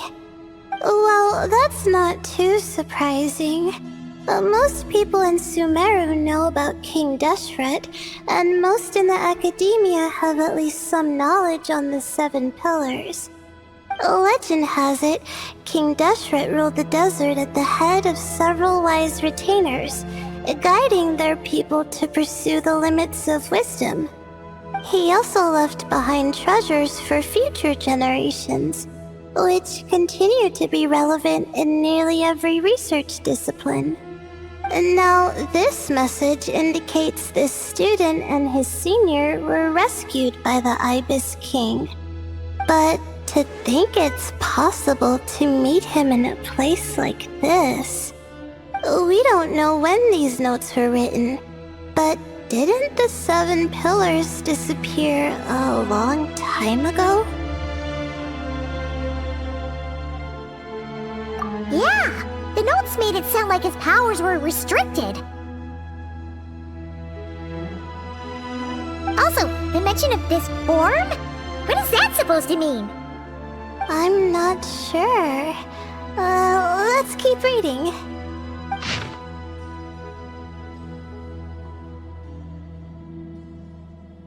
Oh! This is the last page! There's even a signature at the end! Well, sounds like they made it out. Guess it was a happy ending after all. Wait, but it says, the Ibis King cannot be trusted. Huh. Our friend said something similar. That the Ibis King was a liar. And the notes did make it seem like something wasn't quite right with him. Maybe he wasn't one of the 7 pillars at all, but some kind of con artist. Great, Ibis King! If you heard that, Paimon didn't mean it! Please forgive her! Don't trap us here! I think Paimon raises a good point. Let's keep our guard up just in case. Alright, I think that's all the clues around here. How about we... Oh! It's Marak! That means Kaveh and the others should be around here, right? Hello? Anyone up there? Can you hear us? Yeah, we can! You know, sound travels just fine in an empty chamber like this. You don't have to shout. Of course, if you're shouting to express your excitement at being reunited, by all means, pretend I never said anything. Yelling like this is kinda exhausting. Come on, let's head back down.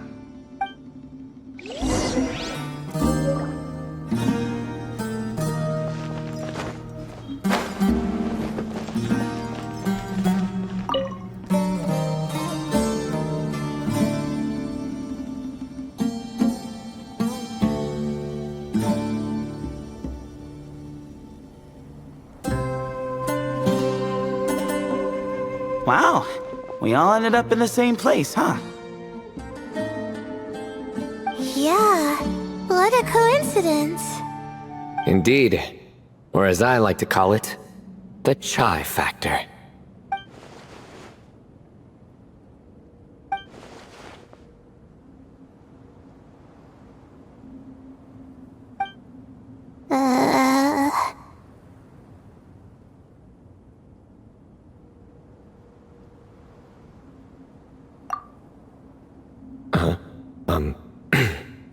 No reply?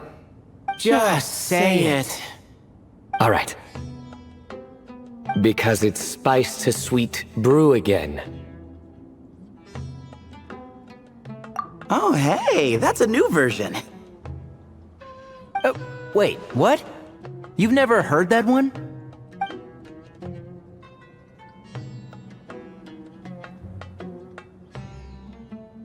What are you looking for? A place to sit and read my book. Oh, great. What else is new? Well, looks like everyone made it through unscathed. Let's take this chance to get some water, rest a bit, and discuss what we learned. Sound good? Yeah, let's debrief.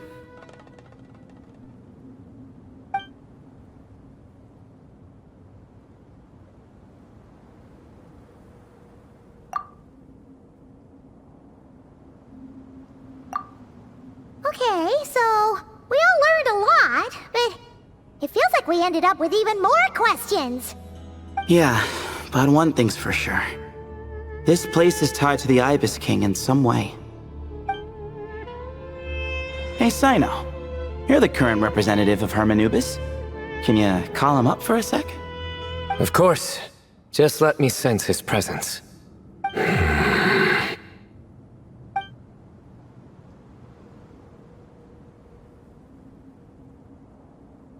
Just kidding. I can't sense him at all.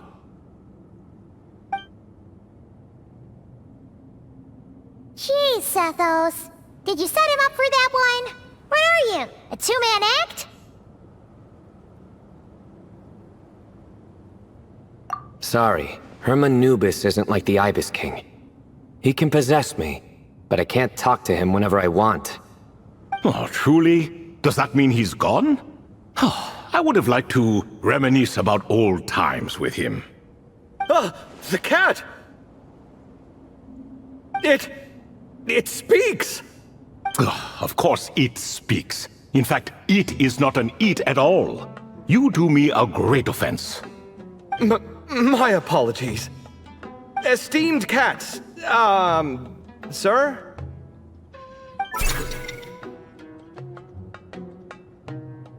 Oh, this little contraption is still here. Contraption? No, this is Marak. Which means you do his assistant a great offense. Huh? Well, I didn't mean... Well, I apologize. I wasn't referring to this Marak, but rather the thing that operates it. King Deshret was quite partial to it. I have forgotten what it was called. It must have had an official name, albeit in the old tongue. Even if I did remember, I would need to translate it into modern language. It's not important. Marak's a fine name. Even better than the original, if you ask me. Who thought of it? And the remodeling, quite well done indeed. This Marak looks much happier in its current form. Oh, and the components should have model numbers written on them. You can look them up if you're curious. This cat talks a lot. Quite the one-sided conversation. Is this what the Ibis King was like?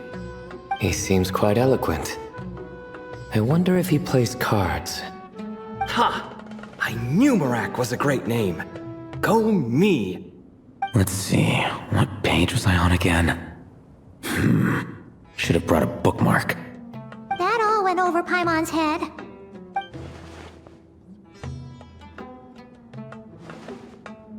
Hello indeed. For you to know my name. Yes, I was not mistaken. You are special among your companions. But you are all guests. It is only proper to invite you in. Come then, this way.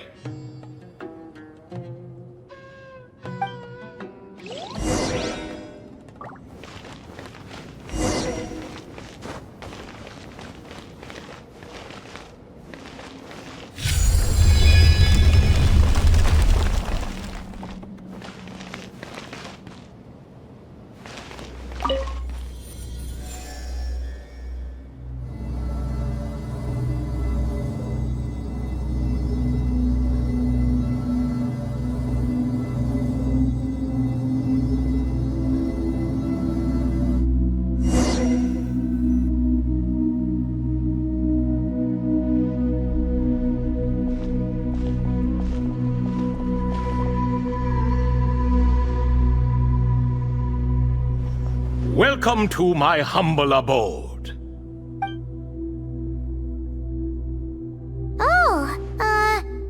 Your house sure is spacious, Lord Ibis King. I fear it's not quite what it used to be. In fact, it has long ceased to be my home at all. It belongs to the descendants of the cats I once raised. Such adorable creatures, aren't they? Take the one I'm borrowing here, for instance. A chubby fellow with such lovely fur. Anyway, tradition dictates that a special guest such as yourself be presented with a gift. Alas, it's a first-come, first-served basis, you see. I fear with the passage of time, none are left. What? So the treasure's gone already? Treasure, you say? Not an inaccurate description. Yes, and no. I have the power to grant gifts inaccessible to the masses. The only requirement is answering a question. Not a bad deal, yes? Of course, my questions were given unto me by King Deshret, who in turn received them from the Mistress of Flowers. There are 3 and no more. What causes our rise and fall? What obliterates love and hate? What determines truth and falsehood? The more he talks, the less Paimon understands. I see. That must mean Gudars and Makaira managed to answer 2 of the 3. Another who understands. Oh, so that's the event those 2 slabs are depicting. Ah, priests and their records. A singular obsession, and quite boring too. After being imprisoned within Aru, I could, on occasion, take the form of a cat to converse with those around me. But I despised speaking to them. No conversational skills whatsoever. Now, humans like you who stumble in here from time to time, you are much more interesting. Hold on, we're getting off topic again. The 3 questions you just mentioned? What are they for, exactly? Ah, that is a story that begins with King Deshret. And we're in for another long one. Nostalgia for the past is common to us all, is it not? And our king, he was such a proud, solemn man in those days. He watched us speak of the present and the future, of the wisdom we possessed or were about to obtain. We were his proud retainers, confident in our belief that, so long as each one of us used our abilities to the fullest, progress was inevitable. Yet, King Deshret's ambition was not destined to be allowed in a closed-off world such as this, so nothing went as planned. In fact, from the beginning, there were signs an outcome of this nature was inevitable, because although there were 7 pillars, one was forever absent. Al-Ahmar would insist the Dendro Dragon Sovereign was one of us, but the dragon herself rejected that idea. Huh. Like a card you can never seem to draw from your deck. More like a card that was never in the deck to begin with. Alas, that's just who Al-Ahmar was. There was nothing we could do about that. And I always preferred chess to cards. In the end, life grew unbearable for our king. But, of course, those who remain must continue to live on. But subjects like us were less fortunate. After all, the fate of a retainer is decided by the king, including the chance to walk away. So it was then that King Deshret had Kroko, Goti, and I locked up within Aru, where we remain to this day. Kroko. Goti? Ah, of course. You're more familiar with their full names. Sobek, the Crocodile King, and Hereshef, the Goat King. And let me tell you, when it comes to chess, Hereshef was a habitual backseat strategist, always spewing nonsense from the sidelines. Well, Sobek was all too quick to take his terrible advice, to the point where I was the one who got accused of cheating. Chess is an exercise in patience, and that man couldn't sit still to save his life. He could never excel at that game. In fact, neither of them were good at chess. Even so, we played together often, and since I was always the winner, we got along quite well. What are you laughing at? Were we not good friends? No one's laughing. Paimon would never. No, not you, it's Goti. He's laughing for no reason again. Can you not hear him? Ah, right, of course you can't. The two of them are inside Aru, as am I, so only I can hear them. What is even going on here? Has he, like, started to lose it after being trapped for so long? That does happen to prisoners serving life sentences. Speaking of which, how's Azar doing these days? I doubt he's doing much of anything. Just what I wanted to hear. What is the meaning of this? You doubt my words? I have half a mind to not talk at all. Oh, no. They're not questioning you, Lord Ibis King, just discussing other things. Please, continue. In that case, where were we? Getting to the part about the 3 questions. Hopefully. Ah yes, we're almost there. Before I entered Aru, King Deshret said I could be released from my eternal seal if I chose humans who could provide the correct answers to those 3 questions. The first person who caught my eye was Gudars. I asked him, what causes our rise and fall? He answered, conspiracy and betrayal, for it renders the righteous and wise unable to succeed, and thus nations fall. I found his answer quite interesting, so I bestowed upon him the power to deceive. The second human I chose was Makaira. I asked her, what obliterates love and hate? She said unto me, I have nothing left to lose. Vengeance alone can quench both love and hate. I found this to be another fascinating response, so I granted her the power to be loved. But both of them ended up... Now then, young one, riddle me this. Did their answers point to this fate, or was it the power I bestowed upon them that determined their end? I'm just an observer who doesn't understand their circumstances, so I can't answer. A clever reply. I do not wish to comment either. It is all in the past at this point. My only wish was for their answers to be acknowledged by King Deshret's rules, and bring me one step closer to freedom. As for the final person, her fate remains to be seen, so I will not reveal her name.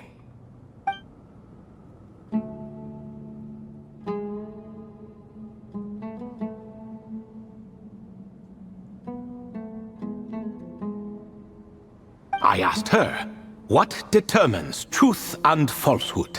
And found her answer quite compelling, so I bestowed upon her a gift to match. As you can see, however, I have not been freed, so it's clear the answer she gave at that time was wrong. But alas, 3 people were chosen and 3 questions were asked, so now all I can do is wait. Wait until her wisdom is in line with the rules set forth by my king. Until she has found the true answer to that question. No wonder there was no 3rd stone slab then.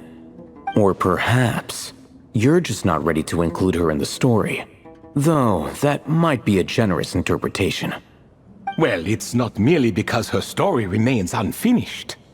As the remaining priests of this place left or passed on, there were none left to record the events that followed.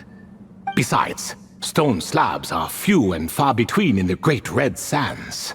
In the sprawling desert, very few things or people even manage to leave a trace. But sometimes I can't help but wonder, if that young man from several centuries ago had been willing to answer my question, would I have left Aru by now? So there was someone else? Of course, it has been thousands of years after all.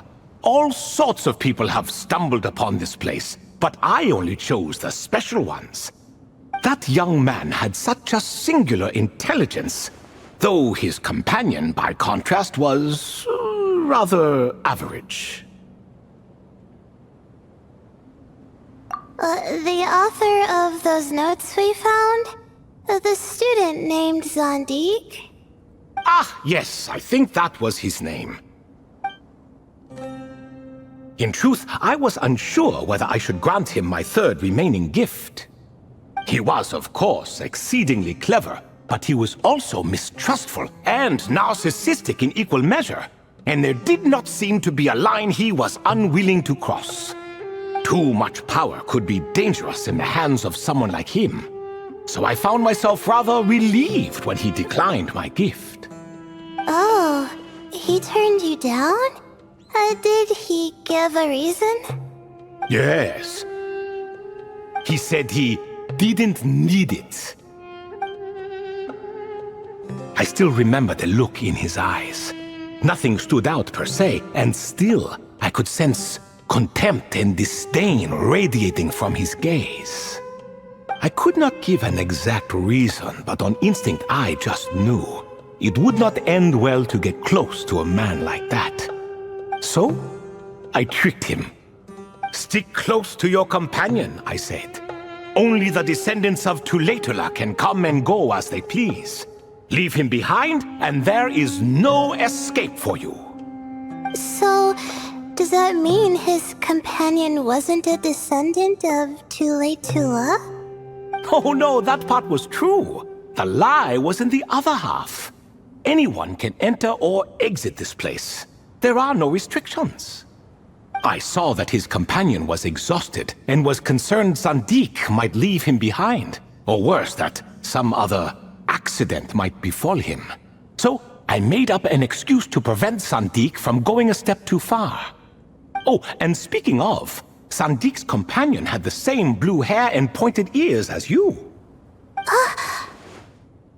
Wait, does that mean Layla's also a descendant of Tulatula? Indeed. When Hermanubis founded that city, he took in many who had nowhere else to go. Today their progeny are scattered to the four winds, and indeed are far more numerous than I could have imagined. So the person you protected could have been my ancestor. Yes. You're very welcome for that.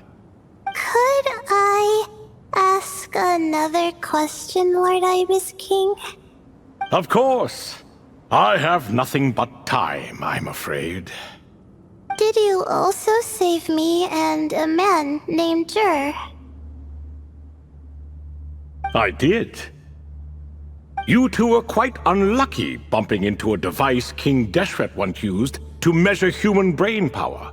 That contact caused more knowledge than you could handle to flood into your minds. So I replaced that knowledge with simpler, repetitive information. Of course, the side effect being the same thought repeating over and over again in your mind, but that should resolve itself in time. How many moons are there in the sky? Yes, that was the phrase I used in your head. I forgot the other one, though. I believe it had something to do with food. Both were spur-of-the-moment decisions, so no need to dwell on the meaning too much. Oh, I see. Thank you, Lord Ibis King. As I said, young one, you are most welcome. If you're inclined to return the favor, perhaps you could turn off that device so no one else can trigger it? There's only so much a cat's paw can do, so I'm afraid this is something I must leave to you. Or Marak, I suppose.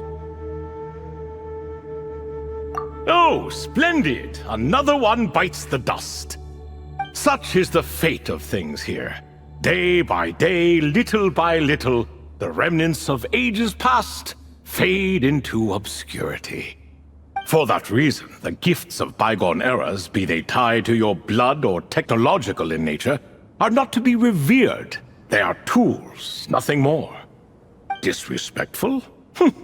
I simply make the most of what I have. Besides, our king has been gone all these years.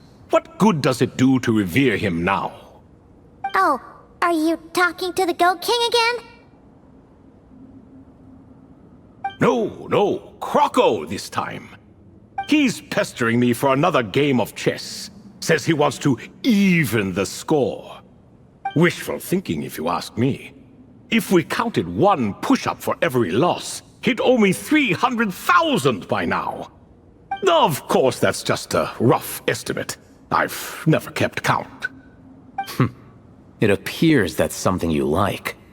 Being someone unable to be defeated. I suppose so. All right then. Time for me to extend my winning streak, and for you all to head home.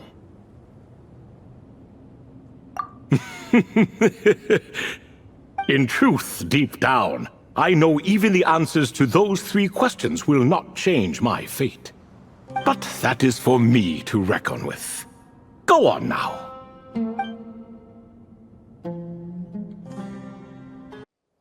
Excuse me? Do you even know what time it is? I've harvested 3 crops of tomatoes while you've been gone. You're exaggerating, Professor. I'm making a point. There's a difference. The sincerest apologies for keeping you waiting, Professor Cyrus.